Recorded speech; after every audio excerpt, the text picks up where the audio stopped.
Hello and welcome to Getting Down to Business, a public affairs show brought to you by the Covington Business Council in partnership with the Telecommunications Board of Northern Kentucky. I'm your host, CBC Executive Director Pat Frew. My guest today is Tom West, the Economic Development Director for the City of Covington, and he's here to talk about some of the great new things going on with his department as part of their strategic plan. So Tom, welcome to the program. Thanks, Pat. It's always a pleasure to be with you. Great. Now let's get down to business. Okay.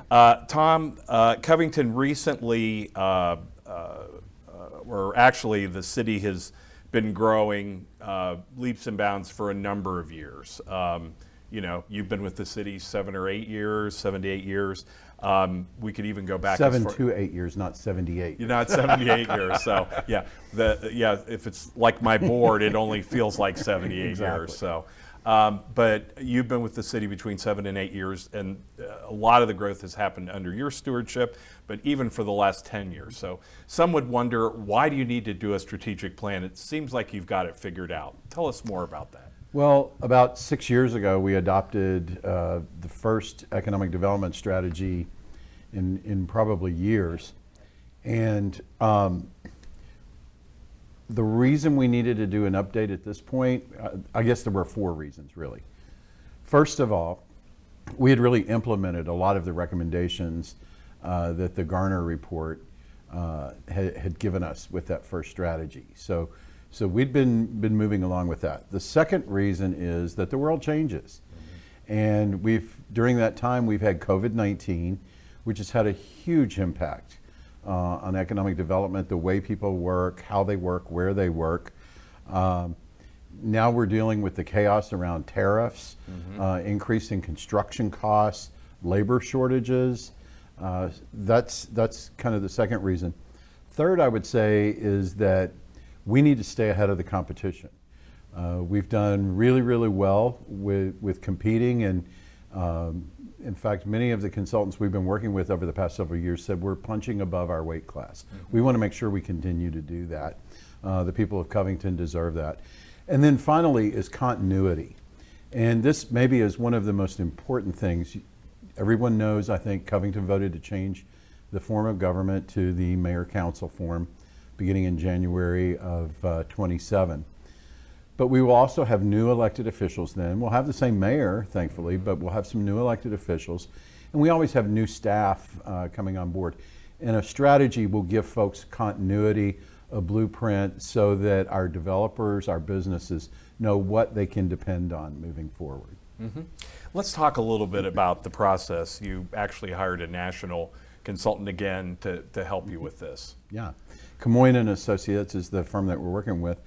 And what they brought to the table is that they were facilitators. And the real value they brought was they could expose us to best practices from around the country.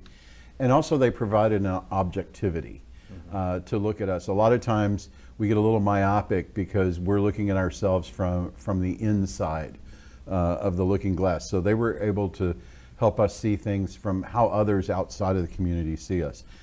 I do want to emphasize, though, that process depended on a very, very strong local participation. Right. So businesses, developers, residents, interested stakeholders, partner organizations like the CBC participated in that. So a huge variety of stakeholders were very involved in that planning process. And they established 6 goals to keep the momentum going. So talk a little bit about those different goals. Okay, let's be very clear here. Sure. The consultants articulated the goals. Yes. The goals were really set by the local community, by the stakeholders, the elected officials, the staff that has expertise, and our partners. Those goals were, number 1, continue to advance the momentum at the Covington Central Riverfront, formerly the IRS site. That we continue to be a very supportive place for business, and we become a destination for businesses looking to relocate and for talent looking to relocate. The fourth one, I guess, was around our target sectors. We expanded and added a new target sector, but really focusing our marketing efforts on those target sectors. And then addressing the entrepreneurial culture. Covington has for many, many, many years now really been a home to a lot of entrepreneurs, and the city has supported those in a number of ways. And then finally, this is the one that I really love. It's called Go Beyond Business as one of our goals. And that talks about the quality of place and those extra little things that make Covington so unique. And that is one of those goals that supports the other 5. Without focusing on that, we really will do ourselves a disservice in trying to implement the others. Right, and obviously one of the big tools in the box is CCR, Covington Central Riverfront. When the consultant came out with some of the suggestions for that, I thought that was kind of one of the more interesting, maybe more of the headline grabbing ideas that were brought out. There are a lot of pieces to that. Why don't you lay that out? Well, that's our us? front porch, right? Everybody sees what's going on down there on a daily basis and the amount of activity and progress that's been made. So what they talked about was our approach to attracting a variety of developers rather than just having one or just one master developer. They felt was the right approach, and that we needed to continue to do that. So again, working with a variety of developers and bringing in a lot of diversity with that group. Focusing on the tenant mix, understanding that Covington is not really a chain town, that most of our successful small businesses here are local or regional in nature. And for example, coffee shops. We've got, 5, 6, 7 local coffee shops in our downtown area, and we don't have one Starbucks down there. So focusing on that tenant mix and make sure that reflects what Covington really is. And then the third thing was talked about building staff capacity. We have a very, very small department. There are 4 of us when you look at the business development side of the equation. And we serve the entire community of 40,000 here, all the way from 3L and that industrial area, all the way down to the river, and making sure that we do have the capacity to get those things done. Right. Another interesting part of the CCR part was to having kind of a project manager or one particular role, I think, just dedicated on CCR. Can you talk about that a little more too? Yeah, John Sadowski, my assistant director, and I have kind of been doing everything from drafting the RFPs, working on the selection of the developers, getting the development deals done, helping them work through their capital stack and what the city can do, down to figuring out where the sewer line is going to connect to their development, and how they can get in to get geotechnical borings done. So having another person on board that can deal with a lot of those construction aspects, which I'll admit are not in my wheelhouse per se, but bringing on some additional staff. That way we can keep that momentum going, continue to have new developers and vertical construction continuing. And then that person would continue to kind of monitor what's going on there once the different phases are built out as well? Absolutely, absolutely. They would work hand in hand with the developers. John and I would still be very involved in that, but they would deal with a lot of the technical construction aspects. Yeah. Let's talk a little bit more about how the plan will help Covington elevate its reputation as a destination for business and talent, Tom. Yeah, we've been really fortunate in the last year. We have had some unsolicited endorsements from some pretty big names. Last year, and it was in their most recent ranking, Money Magazine named Covington one of the best places to live in America. Pretty good for a town that not so many years ago HUD named one of the most distressed communities in the nation. Then Food and Wine Magazine named us the #4 small town in America for food and drink. HGTV just a week ago named Covington one of the top 40 small town downtowns for our charm in the country. So we've really been doing well with some of these unsolicited endorsements. So we want to take advantage of that. We need to have more and better content for digital marketing of that. We need to be participating more and I guess initiating more business events where we're matching potential tenants with developers. That's one of the things we're looking at. And then in general, kind of marketing our uniqueness, our brand. We have a very strong brand that's unapologetically Covington, the bold side of the river. It's really caught on with a lot of folks. I'm always excited when I hear people like you or Will Weber at South Bank actually quoting from our manifesto when you introduce someone from the city. So making sure that we retain that uniqueness and continue to strongly establish that, both within the region and nationally. Yeah, yeah. So it's time for us to take a short break, and you're watching Getting Down to Business, and we'll return in a moment. I love my Head Start preschool. I can't wait to go to school every morning. Each day, I learn something new. I can write my first and last name. I love my Head Start teachers. Head Start has helped my whole family learn. I want to keep learning so I can be a zookeeper, a scientist, a doctor, an inventor. I'm Head Start proud. Welcome back to Getting Down to Business. I'm your host, Pat Frew, Executive Director of the Covington Business Council. My guest today is Tom West, the Economic Development Director for the City of Covington. And we're talking about the strategic plan for Tom's department, Economic Development, which has been at the forefront of much of the growth in Covington for the past decade. And Tom, I know building out Covington's capacity as an entrepreneurial hub is another important facet of this plan for you. Absolutely. And I want to make something very, very clear. Entrepreneurship is not just about tech companies. Okay, a plumber who learns their skill through the Ensweiler Institute out in Latonia and starts his own business, he's an entrepreneur, or she's an entrepreneur. You look at Grainwell, a manufacturer here in town. They started at Aviatra. Those are entrepreneurs as well. Not exactly what you would call, you know, the tech companies, but they are entrepreneurs as well, and they are what helps make Covington what it is. For many years now, Covington has supported incubators and accelerators like Aviatra. They're an Innovation Alley.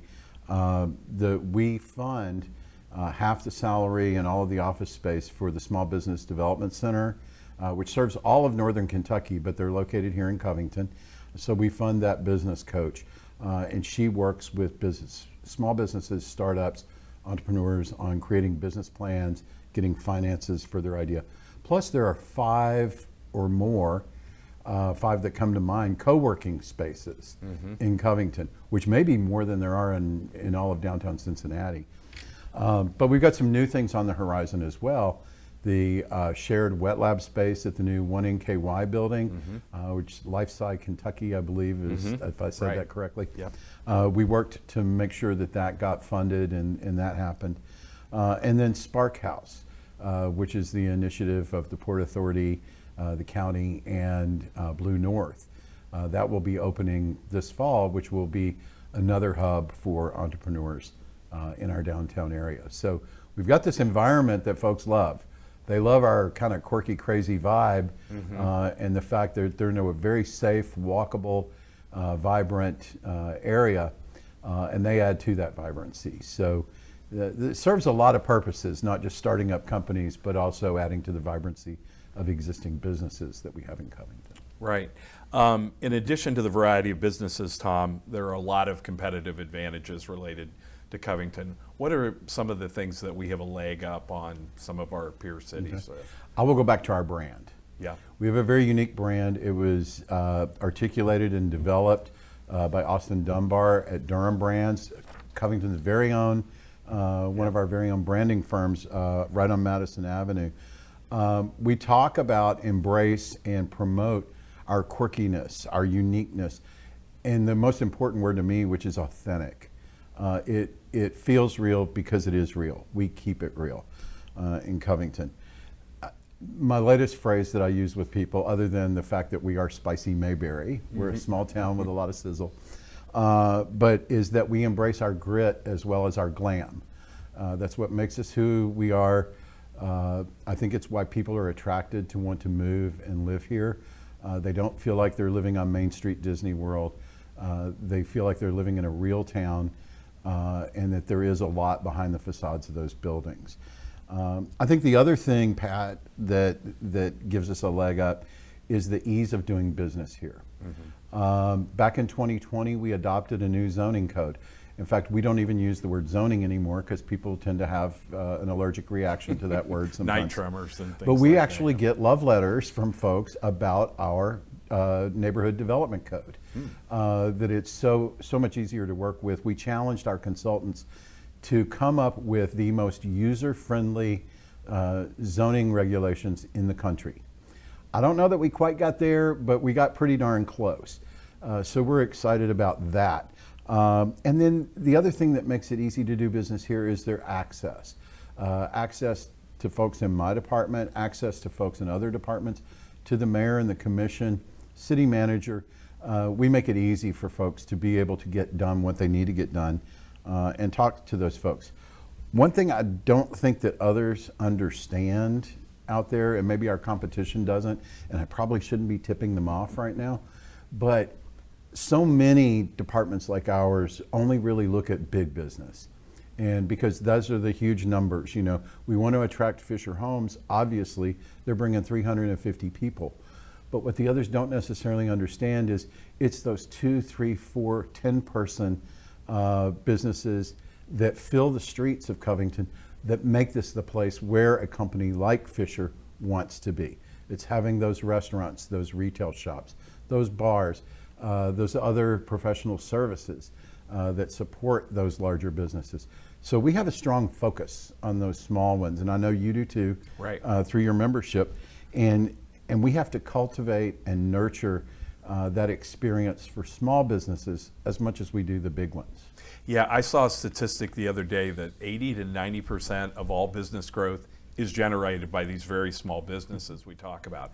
It's great, as you said, having Fisher, but the real growth comes from the small businesses sprouting up. Absolutely, and I doubt very seriously if Madison Avenue, Pike Street, Scott looked the way they did back in '92 when I first moved to Covington. I doubt very seriously if Fisher would be interested in locating at First District at that point. But it's because of those small businesses and those vibrant streets that they create that Fisher wanted to be here. Right, and going back to the quirkiness, Tom, I remember 3 years ago when we were celebrating our 50th anniversary at the CBC. One of the questions we asked the panel, and I remember your response to this, is what does the CBC need to do to make the future best? What's the best thing we can do? And you said, don't go away from the quirkiness. Embrace that and look for ways to continue that brand message, broadcasting it out to the public. So absolutely, it is our brand. You don't hear other. And if I started naming specific communities in northern Kentucky or Ohio, or as I refer to them, our northern suburb, then I would probably offend someone. But you don't see them embracing that or making that a part of who they are. I think again, it goes back to being authentic. It is part of what Covington is. It is who we are. We embrace that. People see that for what it is. And I think folks are attracted to that. Yeah, and it's the same way in our convention business too. We don't want to be the United States of Generica. We want to be fresh, non-chains, things like that, where people get experiences they can't get anywhere else. Absolutely. Yeah. I want to go back for a minute too, talking about talent needs. And and we didn't talk about this before, but when you look at like the types of industries or businesses that Covington doesn't have that you'd like to have one day, is there a short list there, A, from what you're hearing from people, and B, what you know in your experience and knowing where we might lack? Yeah, there are a few specific types of businesses that we would like to have. For example, we'd like to see a grocer at CCR or near CCR. So there's some very specific. I would love to see a dry cleaner come back. Right. To Covington. How long has it been since we had a dry cleaner? It's been I can't remember that there was one even when I was here. Yeah, I can't. So In my in 20-some years in Northern Kentucky, I can't remember either. So there's some specific things around that. What our economic development strategy focuses on are those sectors where we're strong or we've got the potential to be very strong. Right now, one of those are those kind of creative and digital businesses. So branding firms, graphic design firms, video production. Companies have located here. We've built a critical mass, but the talent that they employ will also help us attract other companies, which will in turn help attract additional talent. And going back to that sixth goal I talked about, beyond business, that talent is really attracted to streets where you might have a two-story alien hanging out of a parking garage, or an interesting Easter egg of a mini mural painted by the London police on the side of a pizza joint. So again, those are the things that are going to attract talent, and that kind of talent will feed into that creative and digital. And then the professional services, when DBL Law chose to move back to Covington from their suburban location, to move into a building that they were leasing for a very substantial rent payment per month from a building that they actually owned. They made that decision because they knew that it was that vibe, it was those businesses around it that were going to help them attract and retain young attorneys. So those are the things that feed into that talent attraction and help drive the types of businesses that we want. Companies here who want to be here. We want companies here that depend on that kind of authentic vibrancy for them to attract and retain their workers. And finally, Tom, how can the business community, residents, and the region here in Northern Kentucky help the city move forward as it begins to execute this plan? Keep investing. That's really important to make sure that the investment continues. But I would say more important to that is helping to protect what makes us unique. One of the things that I hope does not happen, even beyond my time here, is that we lose that we have people come in wanting to cleanse all of our grit, and it will remove that authentic flavor. So I think embracing that. 5 years from now, I would love to still be able to walk into the Anchor Grill and have a half order of biscuits and gravy or one of the best grilled cheese sandwiches I've ever put in my mouth.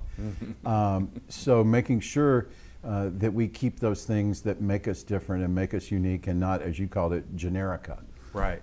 So I think protecting that and continuing to invest and doing it wisely is the best thing any business, developer, or resident can do to keep Covington on this trajectory. Great, Tom. Well, keep up the great work, and thank Thanks, you for Pat. being on the program again today. We sure appreciate it. Thanks for having me. Great. So you've been watching Getting Down to Business. This is a public affairs show that the Covington Business Council does in partnership with TBNK. We appreciate their support in this effort. Again, my name is Pat Frew. I'm the Executive Director of the Covington Business Council, and you've been watching Getting Down to Business. We'll catch you next time. Bye now.